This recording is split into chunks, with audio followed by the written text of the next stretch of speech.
Hello everyone, कैसे हैं आप सब।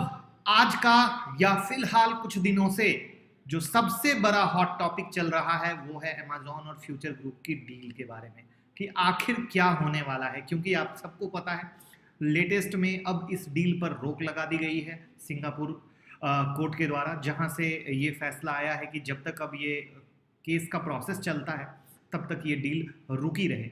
लेकिन उसमें हर कंपनियों की तरफ से अपने अपने स्टेटमेंट जारी किए जा रहे हैं। लेकिन इस जारी स्टेटमेंट के बीच में कुछ ऐसे अननोन फैक्ट्स हैं जो किसी को नहीं मालूम। अननोन फैक्ट्स का क्या मतलब हुआ?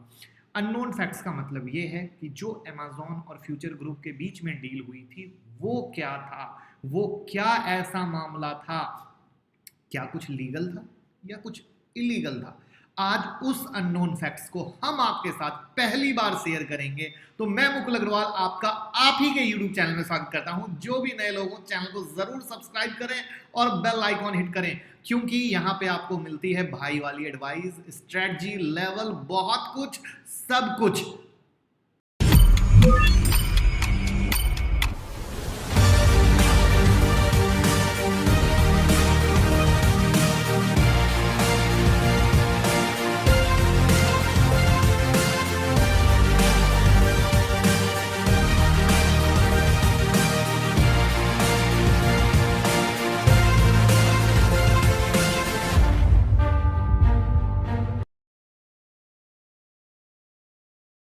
तो इस वीडियो को हमने दो पार्ट में रखा है। वीडियो एक ही है, लेकिन पहले हम बात करेंगे अननोन फैक्ट्स की और फिर उसके बाद वो बात जो किशोर बयानी जी के साइड से आ रही है।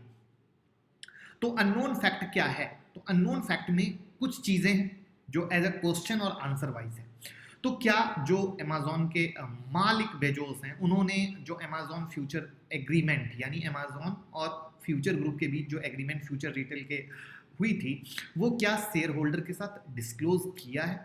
तो इसमें जो सबसे बड़ी अपडेट है, जो कॉरपोरेट पर हमेशा बहुत ही गहरी और पैनी नजर रखते हैं, इस बारे में उनका कहना है बिल्कुल नहीं।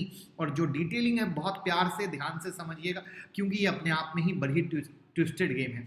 ट्विस्टेड गेम क्या है? बेजोस ने एफआरएल की प्रोमोटर कंपनी कौन थी? एफसीएल, उसमें 49% का इन्वेस्ट किया। ओके, अब एफसीएल का 51% हिस्सा किसके पास? किशोर बयानी के पास। बदले में एफसीएल की एफआरएल में कितनी परसेंट की हिस्सेदारी है?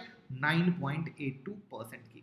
इसके अनुसार साफ साफ है कि एफसीएल इज कंट्रोल्ड बाय बयानी, क्योंकि 51% की होल्डिंग उनके पास है, क्योंकि यही इंडिया के एफडीआई जो रेगुलेशन है उसकी रिक्वायरमेंट है। अब ध्यान से समझिएगा, बेजोस एफआरएल में डायरेक्टली एक भी शेयर होल्ड नहीं कर सकते हैं एज पर एफडीआई रेगुलेशन। लेकिन यहां जो रियलिटी है वो काफी अलग है। कैसे?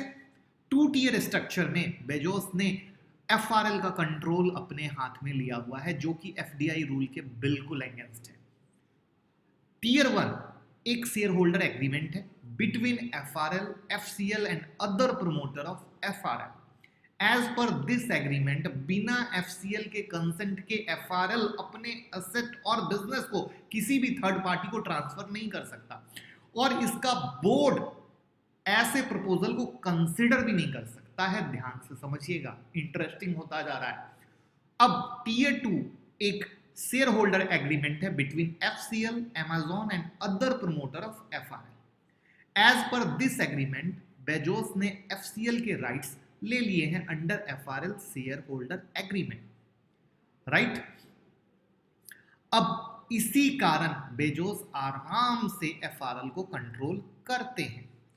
अब फ्यूचर रिटेल जो शेयर होल्डर एग्रीमेंट है, future group share holder agreement, कभी भी किसी भी इंडियन रेगुलेटर को डिस्क्लोज ही नहीं किया गया है, ऐसा कॉर्पोरेट हाउस का कहना है। ये अपने आप में बहुत ही मतलब क्वेश्चन मार्क सवाल है कि ऐसा हुआ क्यों। क्योंकि अगर वो डिस्क्लोज किए जाते तो मानना ये है कि सेबी को पता चल जाता कि बेजोस ने एफआरएल का कंट्रोल ले लिया है। साथ में जो पॉइंट है वो ये है कि ईडी विल फाइंड कि बेजोस ने मल्टी ब्रांड रिटेल कंपनी बिना गवर्नमेंट अप्रूवल के कंट्रोल में पकड़ के बैठे हुए हैं। अब आपका सवाल होगा, अमेजॉन ने एफआरएल में एफडीआई रूट से एफडीआई पॉलिसी के अनुसार इन्वेस्ट नहीं किया, तो कैसे एफआरएल के अगेंस्ट राइट्स है। ऊपर में जो बताया गया एग्रीमेंट का सारा प्रोसेस है, काम उसी के अनुसार हुआ। एफआरएल के अंडर में मल्टी ब्रांड रिटेल ट्रेड है, राइट, और एफडीआई अप टू 51% अलाउड अगर आप प्रायर परमिशन गवर्नमेंट से लेते हैं तब, और अदर सर्कमस्टांसेस तो हैं ही हैं। अब जो अमेज़न है मल्टी ब्रांड रिटेल स्पेस को कंट्रोल करना चाहता है, वो भी बिना किसी लीगल लफड़े के। इसके लिए वो ऊपर बताए गए इलीगल वे से काम किया या लीगल वे से काम किया। इलीगल वे से काम किया एज पर कॉर्पोरेट वॉचर्स। अगर उनका कहना है ये केस डिटेल में स्टडी की जाए तो ये आपको प्योर इलीगल केस नजर आएगा। अब बात करते हैं इस चीज को कैसे वो वेरीफाई कर रहे हैं या वो कैसे इस बात को इलीगल कह रहे हैं। जो अमेज़न को अंतरिम राहत मिली है सिंगापुर इमरजेंसी आर्बिट्रेशन से, उसमें एफआरएल डील को प्रोसीड नहीं कर सकता है, जबकि एफआरएल के पास 51% की होल्डिंग है। और दूसरे साइड अमेज़न को जो डायरेक्ट शेयर होल्डिंग नहीं ले सकता है, उसके बाद भी उसे डील को रोकने का फेवर मिला। ये क्लियर बताता है उसके कंट्रोल पावर को, जिसका मतलब है सेबी और एफडीआई के रूल कहीं ना कहीं ब्रेक हुए हैं। अब आप पूछेंगे क्या एग्रीमेंट सेबी या ईडी को दिखाया गया है, तो अगेन कॉर्पोरेट वॉचर का कहना है answer is big no. Selective manner में ट्रांजैक्शन इस तरीके से दिखाए गए हैं जस्ट लाइक अ मूवी, कि जहां पे दिखा भी दिया गया और नहीं भी दिखाया गया।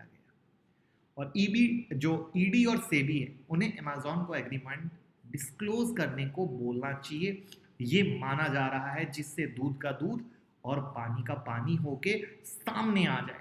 तो ये अपने आप में एक बहुत ही इंटरेस्टिंग फैक्ट है जो मेरे साथ आया, जो मेरे सामने आया, और बिजनेस इनसाइडर से मुझे ये पढ़ने को मिला और मैंने ये आपके साथ शेयर किया, क्योंकि मुझे लगता है इस तरह की हर एक चीज़ पता होनी चाहिए। अब यहाँ पर जो किशोर बयानी जी के साइड का जो एक इम्पैक्ट आया है, उनका कहना है रिलायंस के साथ अगर डील नहीं हुई तो लिक्विडेशन में जाएगी फ्यूचर रिटेल और बंद करने पड़ेंगे 1500 से ज़्यादा आउटलेट। बात आउटलेट की नहीं है, बात यह है कि कोरोना में ऑलरेडी लोगों की जॉब गई है और ये आउटलेट बंद हो गए तो 29,000 वर्कर की नौकरी पे सीधा संकट आएगा। और ये अपने आप में अगेन एक बहुत ही बड़ा लफड़ा होगा, क्योंकि जहां तक अमेज़न बार बार कह रहा है कि अगस्त 2019 में अमेज़न ने फ्यूचर कूपन में 49% की हिस्सेदारी कर दी, पेमेंट 1500 करोड़ का किया। जो इस डील में शर्त थी वो बड़ी ही इंटरेस्टिंग निकल के आ रही है। जो उनका कहना है कि अमेज़न को 3 से 10 साल की अवधि के बाद फ्यूचर रिटेल की हिस्सेदारी खरीदने का अधिकार होगा।